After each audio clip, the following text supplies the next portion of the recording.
31st night నూతన సంవత్సర ఆరాధనలో చెప్పాను. ఎర్లీ మార్నింగ్ జగన్నాథపురం చర్చిలో ఆరాధన చెప్పాను. ఏలూరు మందిర్లో ఆరాధన చెప్పాను.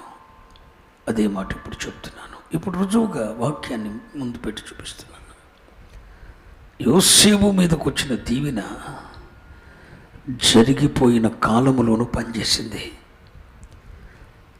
ఇక ఇది మొదలుకొని నిత్యము అంటే నిత్యం అంటే భవిష్యత్ కాలం అంతటికి మాత్రమే కాదు. ఎవడైనను ఈ జీవిత కాలం మట్టుకే యేసుక్రీస్తునందు విశ్వాసం వచ్చిన ఎడల ఇక వాడికంటే భ్రష్టుడు మరొకడు లేడు. క్రైస్తవ జీవితం అనేది ఈ జీవిత కాలానికి మట్టుకు మాత్రమే సంబంధించింది కాదు. మనం మరణించిన లేదా మనం మరణించక మునిపే ప్రభు మేఘారుడే వచ్చిన మనం ఇక్కడి నుండి మరొక చోటుకి ట్రాన్స్ఫర్ అవుతాం. ఎక్కడికి? 7 ఏండ్లు పరదేశకు వెళ్తాం, 3వ ఆకాశంలో ఉంటాం, అక్కడ నివసిస్తాం. మరలా అక్కడి నుండి భూమి మీదకి వస్తాం. 1000 ఏండ్లు ప్రభుతో కూడా పరిపాలన చేస్తాం. 1000 ఏండ్ల పరిపాలనలో ఉంటాం. ఆ తదుపరి ధవల మహాసింహాసనం మీద పాపులకు తీర్పు జరుగుతుంది. మనము నిత్య సియోనులో కూడా యుగయుగాలు, కోటాను కోట్ల సంవత్సరాలు, మితిలేని సంవత్సరాలు ఆయనతో ఉండబోతున్నాం. ఈ కాలమంతటికి సంబంధించిన ప్రవచనాత్మకమైన ఆశీర్వాదము, దీవెన యోసేపునకు సంబంధించింది. కొంతమంది పొందే దీవెన ఈ కాలానికి మటుకు సంబంధించింది. భూమి మీద బ్రతికిన 60, 70, 80 సంవత్సరాలకు మాత్రమే తీసుకుంటారు. యోసేపు అన్నదమ్ములకు ఇచ్చిన వాగ్దానం, ఒక్కొక్కడు వాగ్దానం కొంతకాలానికి పనిచేసింది. 12 మంది యొక్క అన్నదమ్ముల వాగ్దానంలో నిత్యత్వమును గూర్చిన వాగ్దానం ఎవరికి లేదు.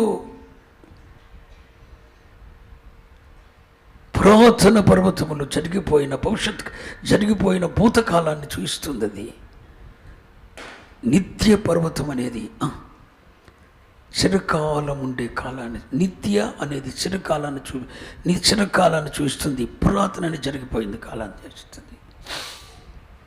కొంతమంది నిరీక్షణ, కొంతమంది యేసయ్యను నమ్ముకుంది ఎందుకో తెలుసా? ఈ జీవితకాలం 60, 70, 80 బ్రతుకుతాంగా. ఈ బ్రతికినంత కాలం సంతోష సమాధానాలు, సమృద్ధి, ఐశ్వర్యము, అంతస్తు, ఘనత, స్వస్థత ఇవిస్తే చాలు యేసయ్య అని అందుకొరకు మాత్రమే యేసయ్య యందు విశ్వాసం ఉంచుతారు చాలామంది. యేసయ్య ఇస్తాడు. ఎందుకు ఇవ్వడు? ఐశ్వర్య, ఘనత, మహిమ, ప్రభావాలు ఆయన వశంలో ఉన్నాయి. ఆయన ఎవరికి ఇవ్వాలనుకుంటూ ఇచ్చేస్తాడు. స్వస్థత కోసం ఈ కాలం మట్టుకే స్వస్థతల నుండి విడుదల పొందటానికి, దరిద్రం నుండి విడుదల పొందటానికి, శాపగ్రస్తమైన అనుభవాల నుండి విడుదల పొందటానికి, ఐశ్వర్యము, ఘనత, దీవెన, వర్ధిల్లే అనుభవాలు పొందటానికి ఈ 70, 80 సంవత్సరాల ఆయుష్కాలం కొరకే చాలామంది విశ్వాసం ఉంచుతారు. స్వస్థత కోసం విశ్వాసం ఉంచేవారు కొందరైతే, ఆశీర్వాదం కొరకు విశ్వాసం ఉంచేవారు మరికొందరు, ఆర్థిక సమృద్ధినిస్తాడని విశ్వాసం ఉంచేవాళ్ళు కొందరు. ఇలా ఈ జీవిత కాలం మట్టుకే యేసయ్యను కొంతమంది విశ్వసిస్తారు. పౌలపోస్తలుడు అంటాడు, ఈ జీవిత కాలం మట్టుకే నువ్వు ప్రభు యందు విశ్వాసం ఉంటే నీకంటే దౌర్భాగ్యుడు మరొకడు లేదు.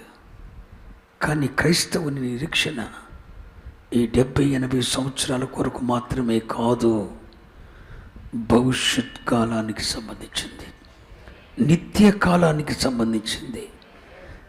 మనం ఒకవేళ మరణిస్తే, ప్రభు వచ్చేసరికి మనం మరణిస్తే, ప్రభు మేఘారూఢుడై వచ్చిన తర్వాత ఆయన శరీరమునకు సమరూపము గల శరీరం ధరించి మహిమ మేఘం మీద కొనిపోయి ప్రభుతో కూడా ఉంటాం 7 ఏండ్లు.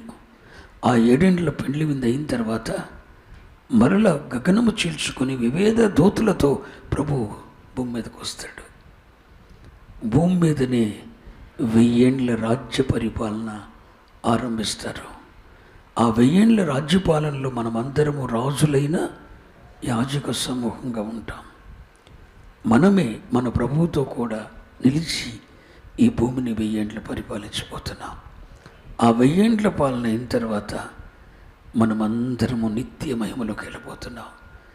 దేవుడే శిల్పియో నిర్మాణికుడే కడుతున్న పునాదులు కలిగిన పట్టణాన్ని చూడబోతున్నాం. కొంతమంది అయితే ఆ నిత్య సియోనులో యేసయ్య ఉన్న చోటు ఉండబోతున్నారు. యేసయ్య ఉన్న చోటు ఉండబోతున్నారు. ఆ సియోనులో గొర్రెపిల్లతో కూడా ఉండబోతున్నారు. మరి కొంతమంది అయితే ఆయనతో సింహాసనం మీద కూర్చుండబోతున్నారు. ఆ నిత్యకాలానికి కూడా సంబంధించింది. ఈ సంవత్సరం మీరు పొందిన వాగ్దానం, ఈ సంవత్సరం ప్రభు మనకిచ్చిన వాగ్దానం పురాతనం నుండి జరిగిపోయిన కాలం నుండి నెరవేరింది. నీకు తెలియదు. ఈ వాగ్దానం ఇవాళ స్టార్ట్ అయిందని అనుకోవద్దు బిడ్డ. జరిగిపోయిన కాలం నుండి నేను కొయ్యూరు నక్షత్రం పావులమ్మకే పుట్టాలన్నది ఆయన ఏర్పాటు. ఆ విగ్రహ ఆరాధన కడుపులను పుట్టాలన్నది ఆయన ఏర్పాటు. అక్కడే పెరగాలన్నది ఆయన ఏర్పాటు. ఆ పురాతన ఆ నక్షత్రం గారు మళ్ళీ సహదేవుడికి పుట్టాలని అక్కడ మా తాతకి ఆ ఏర్పాటు ఎక్కడుంది? ఆదాము యుద్ధం ఉంది. ఆదాము యుద్ధం నుండి ఆరంభమైన ఆ వాగ్దానం నక్షత్రం ద్వారా నేను భూమి మీదకి వచ్చాను అంటే, నేను నక్షత్రం గారి కడుపు ద్వారా భూమి మీదకి రాకమునిపే, నక్షత్రం పాములమ్మ దంపతులకు పుట్టక మునిపే జగతుత్పత్తి నుండి ఈ దీవెన వచనం నా మీద పనిచేస్తూ వచ్చింది. మీకు అర్థం కావట్లేదా? దీవెన వచనం పనిచేసింది, పురాతన కాలంలో పనిచేసింది కనుకనే ఈరోజు స్థితి కలిగి ఉన్నాను. ఒకవేళ దేవుని సంకల్పం ఎక్కడైనా తప్పిపోయి ఉంటే ఇది నెరవేర్చబడేది కాదు, ఈ స్థానం ఉండేది కాదు. అంటే వాగ్దాన ఫలం అనేది ఈరోజు వచ్చింది కాదు, నిత్య కాలమును పురాతన కాలం నుండి జరుగుతూనే వచ్చింది. నువ్వు ఆ తల్లిదండ్రులు పుట్టడం దేవుని ఏర్పాటు కాదని అనుకోవద్దు. నువ్వు అక్కడ జన్మించటం దేవుని ఏర్పాటు కాదని అనుకోవద్దు. నీ ఎడలో ఏదో ప్రణాళిక, భవిష్యత్ ప్రణాళిక ఉంది దేవునికి. అక్కడి నుండి అది ఆరంభమైంది. ఆదామును సృష్టించినప్పుడే దేవుడు ఆ ఏర్పాటు చేశాడు. అలా అలా అలా అలా అలా తీసుకొచ్చి ఇక్కడ నక్షత్రానికి పౌలములు పుట్టింపచేశాడు. దారిద్రపు స్థితిలో పెరిగేటట్టు చేశాడు. పేదరికం ఏంటో తెలిసేటట్టు చేశాడు. సంపన్న స్థితి ఏంటో తెలిసేటట్టు చేశాడు. అనారోగ్యాల్లో ఏ అనారోగ్యం టేస్ట్ ఎలా ఉంటుందో తెలియజేశాడు. సంపూర్ణమైన ఆశీర్వాదం ఎలా ఉంటుందో తెలియజేశాడు. భయంకరమైన దుఃఖకరమైన పరిస్థితుల్లో కూడా సంతోషించటం ఎలాగో నేర్పించాడు. ఏమీ లేని నిస్సహాయ స్థితిలో దేవుని మీద ఆనుకోవటం ఎలాగో నేర్పించాడు. ఇవన్నీ ఇంకొక తల్లిదండ్రులు పుట్టుంటే నేను నేర్చుకుని ఉండేవాడిని కాదు. ఇంకొకలాగా పుట్టుంటే నేను నేర్చుకుని ఉండేవాడిని కాదు. ఎవడే బలహీనత వచ్చినా బలహీనత యొక్క టేస్ట్ ఏంటో నాకు తెలుసు. ఆ కష్టం యొక్క అనుభవం ఏంటో నాకు తెలుసు. అది అనుభవించిన వాడు దాన్ని అర్థం చేసుకోలేడు. ప్రతిదాన్ని నాకు రుచి చూపించాడు. మహిమగల పరిచర్య అప్పచెప్పాడు. దేవుడి స్థాయికి తెచ్చాడు.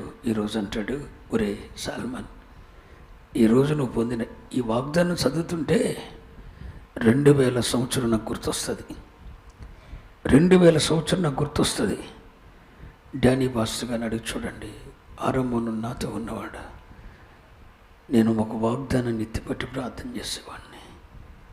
యోసేపు ఫలించడి కొమ్మ.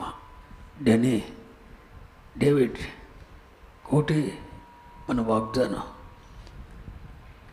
ఫలించడి కొమ్మ.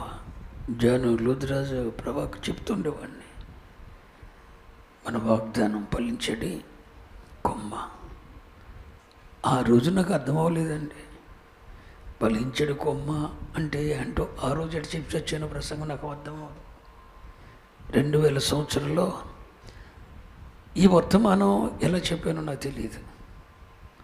జనవరిలో 2020 జనవరి నెల మొదటి దినాన ఇదే వర్తమానం నేను చెప్పాను. మరలా అదే వాగ్దానాన్ని దేవుడు మధ్యలో 13 సంవత్సరం ఇచ్చాడు. విలుకాండ్ర చేతను వేధించబడతామన్నాడు. నాకు అర్థం కాలేదు. యోసేపు ఫలించాడు కొమ్మ, అతడు విలుకాండ్ర చేత వేధించబడతాడన్నాడు. ఆ సంవత్సరం యోసేపుకు వచ్చిన శ్రమలు అక్కడి నుండి స్టార్ట్ అయినాయండి. 2013 సరిగ్గా ఇప్పటికీ 13 సంవత్సరాలు కంప్లీట్ అయిపోయినాయి. ఈ సంవత్సరం దేవుడు మరలా అదే వాగ్దానాన్ని ఎత్తిపెట్టి మాట్లాడుతుంటే కాలాలు కూడా దేవుడు ఎలా బ్యాలెన్స్ చేశాడో నాకు బుర్ర పోద్దండి. కాలాలను కూడా బ్యాలెన్స్ చేశాడు దేవుడు. ఇప్పుడు పొందుతున్న ఈ వాగ్దానం ఈ రోజు నా జీవితంలోకి వచ్చింది కాదు. పురాతనము నుండి పనిచేస్తూ మా తాతలో కూడా పనిచేసింది, మా అమ్మమ్మలో కూడా పనిచేసింది, మా నాన్నమ్మలో కూడా పనిచేసింది, మా నాన్నలో పనిచేసింది, మా అమ్మలో పనిచేసింది. నా కాడికి వచ్చింది అది. ఈ వాగ్దానం గురించి దేవుడు నీతో కూడా చెప్తున్నాడు. నువ్వు ఇలా కూర్చున్నావంటే, ఈ మాటలు వింటున్నావంటే, ఆ ప్రభుని కలిగి ఉండాలంటే ఈరోజు నీకు లభించిన ఆధిక్యత కాదు, నీ తల మీద పురాతన కాలమునే ఈ వాగ్దాన ఫలింపు నెరవేర్చటం ఆరంభమైందని ప్రకటిస్తున్నాను.